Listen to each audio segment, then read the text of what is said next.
अमूमन तौर पे मोनोलॉग और डायलॉग, ये दो शब्द एटलीस्ट एक एक्टर के ज़िंदगी में काफ़ी मायने रखते हैं और सुनने में भी आते हैं, चाहे वो एक ऑलरेडी एस्टेब्लिश्ड एक्टर हो या फिर एक कोई ऐसा हो जो एस्पायरिंग एक्टर हो। तो फ़र्क दोनों में ये है कि मोनोलॉग का जो सीधा प्रसारण या लिटरल ट्रांसलेशन अगर उस चीज़ का लिया जाए तो that means one person speaking. ये एक ग्रीक शब्द है मोनोलॉगस, जहाँ से इसका एक अंग्रेजी का वर्ड बना मोनोलॉग, जिसका सीधा ट्रांसलेशन है वन पर्सन स्पीकिंग। अब मोनोलॉग का तो मतलब बन गया वन पर्सन स्पीकिंग। उसी तरीके से डायलॉग, डायलॉग दो लोगों के बीच में होता है, इसीलिए उसको डाय कहते हैं। डायलॉग मतलब टू पीपल और more than two people could be speaking, but monologue is primarily one person speaking, या एक जना किसी और से बात कर रहा हो। अब वो मोनोलॉग अलग अलग किस्म के होते हैं। या तो कोई किसी और से बात कर रहा हो, बट जिससे बात कर रहा हो वो सिर्फ सुन रहा है, वो जवाब में कुछ बोल नहीं रहा हो। या फिर एक दो शब्द या एक दो लाइनें जवाब में बोल दे, बट ज़्यादातर एक ही जना बोल रहा हो। वो एक मोनोलॉग तो इस तरीके का हो गया। दूसरा, कोई अपने ख्यालों से बात कर रहा है, कोई एक तस्वीर से बात कर रहा है, कोई एक मूर्ति से बात कर रहा है, कोई एक ऑडियंस से बात कर रहा हो, या फिर किसी और जने से बात कर रहा हो जो आपको वापस जवाब दे रहा हो किसी चीज़ के, मगर ज़्यादातर आप ही बात कर रहे हो। तो मोनोलॉग ज़्यादातर इस तरीके के होते हैं। और स्पेशली अगर फिल्मों में और चाहे वो थिएटर भी हो, उसमें अगर ज़्यादातर मोनोलॉग्स आप देखेंगे तो या तो कोर्ट रूम में होते हैं, क्योंकि फिर एक लॉयर ही बोल रहा है अपने पक्ष में बात बोल रहा हो, या जो भी कोई एक विटनेस बोल रहा हो, या कोई कटघरे में खड़े होकर बोल रहा हो। तो काफ़ी effective monologues mostly court room में होते हैं। या फिर एक प्यार करने वाला अपने जिससे वो प्यार करता है उसको अपने ख्यालों में इसके ज़रिए बात कर रहा हो, या उससे अपने प्यार का इजहार कर रहा हो, बट वो सामने वाली या वाला उससे जवाब में कुछ कह नहीं रहा हो, सुन रहा हो। या फिर अपने ख्यालों से बात कर रहा हो तो अपने मेमोरी में जाके अपने ख्यालों को रीलिव कर रहा है, तो उस तरीके का मोनोलॉग हो सकता है। या फिर कोई कैमरा में, जैसे अभी भी मैं बात कर रहा हूँ, ये भी एक किस्म का मोनोलॉग ही हुआ कि मैं बोल रहा हूँ और आप लोग सुन रहे हैं, राइट। तो अलग अलग किस्म के मोनोलॉग्स होते हैं। और फिर डायलॉग, तो जैसे मैंने कहा डायलॉग दो लोगों के बीच में होता है, तो वो ज़्यादातर उसको सीन कहा जाता है। फिल्म और एक्टिंग एक्टिंग फॉर कैमरा के संदर्भ में, या even for theatre, anything which is with two people who are interacting with each other, or two or more people, that is generally categorized as a scene. शुरुआत में जो लोग घर पे ही इस चीज़ को अपने अंदर के एक एक्टर को, या जैसे मैंने कहा किसके पास जो साधन ना हो कहीं जाके ट्रेन होने के, तो शुरुआत के दौर में तो मेरी समझ से मोनोलॉग ही एक ऐसा टूल है जो आप एकांत में भी कर सकते हैं। और वो कई तरीके हैं उनको सोर्स करने के। आप अगर इंटरनेट पे भी जाएं, या कोई भी फिल्म में से कोई एक सीरियल में से, वेब सीरीज़ में से कुछ आप एक सोर्स कर लें और उसी चीज़ को, बट ऐसा ना करें कि आप उसी चीज़ को रेप्लिकेट कर दें या उसको कॉपी करें। जी नहीं, उसको समझने की बहुत सख्त ज़रूरत होनी चाहिए कि ये मैं क्यों बोल रहा हूँ, किस लिए बोल रहा हूँ, किससे बोल रहा हूँ, कहाँ बोल रहा हूँ, और जिनसे बोल रहा हूँ उसके साथ मेरा क्या रिश्ता है। तो वो डब्ल्यूज़, 5 Ws जिसे हम एक्टिंग की पार्लांस में जानते हैं, या हिंदी में अगर उनको कहें तो कब, क्यों, कहाँ, किस किस लिए और किसके साथ, ये सब जानना ज़रूरी है। तभी आपको उस चीज़ का मतलब समझ में आएगा और उस चीज़ का एक मकसद बन के आएगा। तो शुरुआत में तो मोनोलॉग ही ऐसी चीज़ है जो एक एक्टर कर सकता है अपने खुद खुद के स्पेस में। और आजकल सबके पास कैमराज हैं, मोबाइल फ़ोन में कैमरा होते हैं।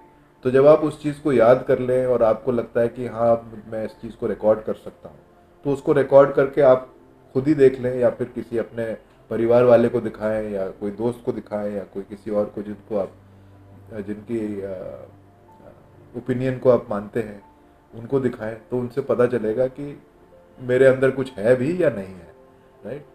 और डायलॉग या सीन जो है वो काफ़ी बाद में जाके करना चाहिए, अटेम्प्ट करना चाहिए, क्योंकि वो आपको किसी और के साथ करना हो। अब वो जिनके साथ आप कर रहे हैं उनकी कितनी क्षमता है, उनकी कितनी समझ है, वो सारी चीज़ें आपके परफॉर्मेंस पे भी असर करती हैं। तो शुरुआत में तो जहाँ तक मेरा मानना है एक मोनोलॉग ही से ही शुरुआत करनी चाहिए। अब किस किस्म का मोनोलॉग हो,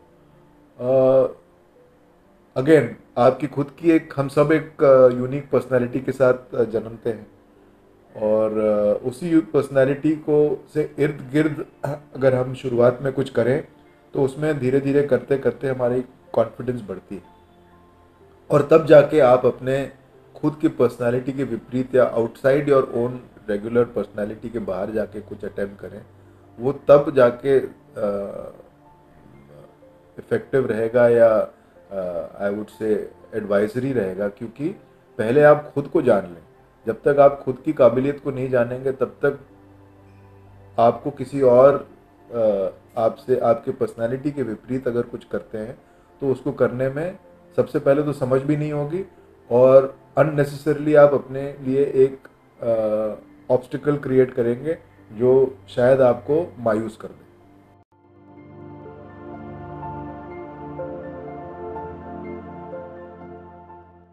जहाँ तक जॉनर्स का सवाल है, एक उभरते हुए एक्टर को इन सारी चीज़ों में जूझना नहीं चाहिए।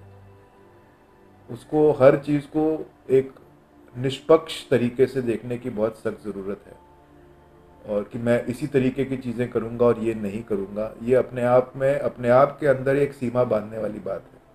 सो an actor should attempt whatever appeals to him और her, that is very very important. आपको खुद उस चीज़ से वो चीज़ जो आप कर रहे हैं उसको वो अपील करनी चाहिए, वो करने की एक जिज्ञासा होनी चाहिए, तभी जाके आपकी एक लगन होगी उसके पीछे। अगर आप ऐसी चीज़ करेंगे जिसको आपको खुद को ही बिलीव नहीं करते हैं, तो वो फिर आप बिलीवेबल बनाने के लिए आपको काफ़ी साल लग जाएंगे वो उस लेवल तक पहुंचने के लिए बहुत वक्त लग जाता है।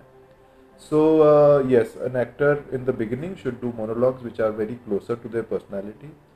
And for a youngster, anything to do with anger is extremely easy, because हम सब लोगों के जो एंगर इमोशन जो है वो सबसे आसान इमोशन है, क्योंकि उसको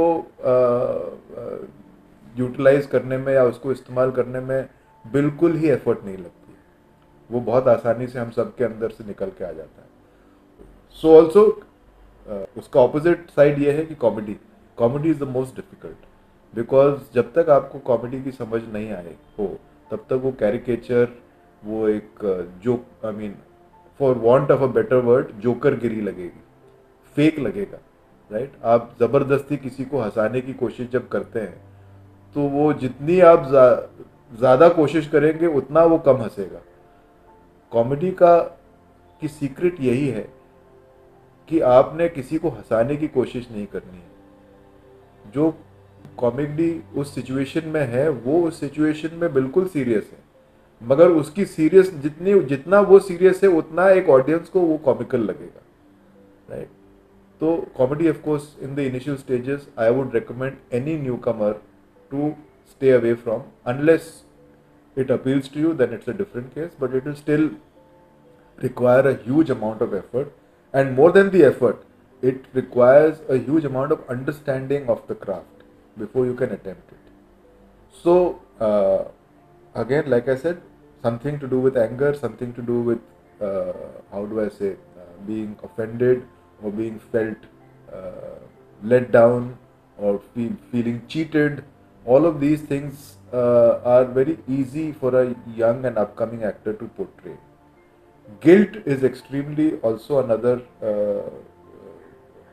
emotion which, if done with the sincerity and the honesty that is required, can be very effective. Guilt मतलब माफ़ी मांगना या अपने आप को शर्मिंदा महसूस करना, ये भी एक इफ़ेक्टिव मोनोलॉग का एक जॉनर हो सकता है जो एक न्यू कमर अटेम्प्ट कर सकते हैं।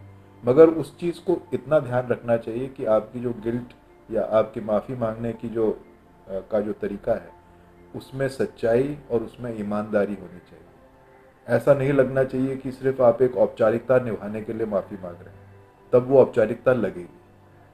उस माफ़ी मांगने के पीछे ऑफ कोर्स कारण किस वजह से आप माफ़ी मांग रहे हैं वो तो बहुत ही ज़रूरी होगा, और किससे मांग रहे हैं, ऐसी क्या बात की है आपने उनके साथ जिसकी वजह से आपको माफ़ी मांगनी पड़ रही है उनसे। ये सारी चीज़ें तो ज़रूरी होंगी उस चीज़ को समझने के लिए।